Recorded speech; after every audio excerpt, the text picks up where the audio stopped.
Today, I'll be speaking about the cotton boll weevil and how it affected America in the early 1900s, as long as all of North Carolina, North America, and as it continued to change the way that we deal with pests and insects in this country to this day.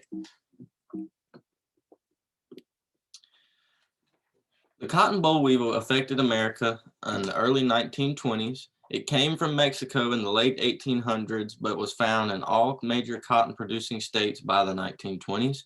Was presented to Congress in 1903 as a wave of evil coming.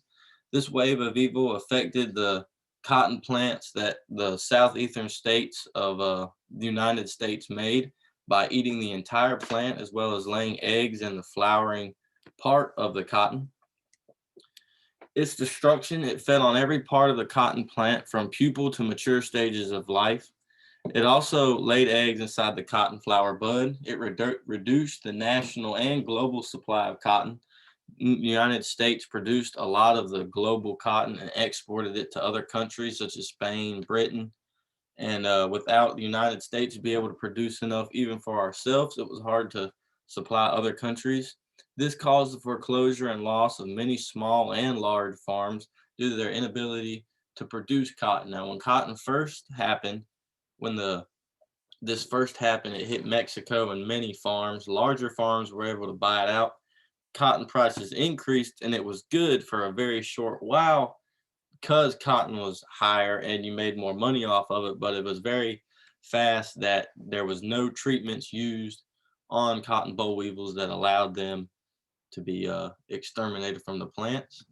Vulnerability: the southeastern parts of America were most vulnerable to the cotton boll weevil. Shipments of cotton and cotton equipment increased the spread of cotton boll weevils as it helped travel to other states. It affected farmers of southeastern America and Mexico. Mexico was no longer able to produce cotton. They stopped altogether because it was no longer beneficial. Many laborers, such as sharecroppers, lost their jobs and their little tenant farms that they had. The Great Migration was noted to be the cotton boll weevil was a great part of the Great Migration, where many colored people moved to northern parts of America to find new jobs as they had to leave the farms. Other countries that were reliant on American cotton to produce textiles were no longer to get cotton the way they were due to the unknowing amounts of cotton that we'd have.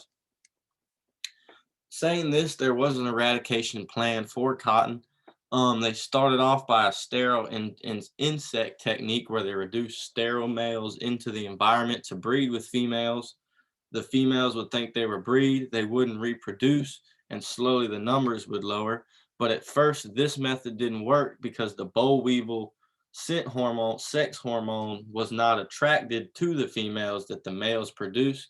But after they learned more about this from using it, originally it came from screwworms that were used for livestock. That's how they treated that pest, and they tried to use it on the cotton boll weevils. But after they discovered the sex hormone that affected them, they were able to alter the boll weevils, sterile males, and this became a more effective method that's still used today. Um, they also used treatments focused in autumn and fall months when productivity and reproductivity of boll weevils were at its lowest and the boll weevil was most vulnerablest. Um, this led for the reduction of the amounts of chemicals used. All sorts of chemicals were used, and in the early 1900s, 1/3 of the pesticides used in the United States were used to treat boll weevils. Finally, Enterprise, Alabama is a state or a city in Alabama that has dedicated this monument, as you see, to the cotton boll weevil. They did this so they could, not that they honored the boll weevil that killed their town, but it showed their prosperity as well as their ability to overcome these issues and better be able to withstand things in the future by looking at ways and staying determined. Here are my cited sources.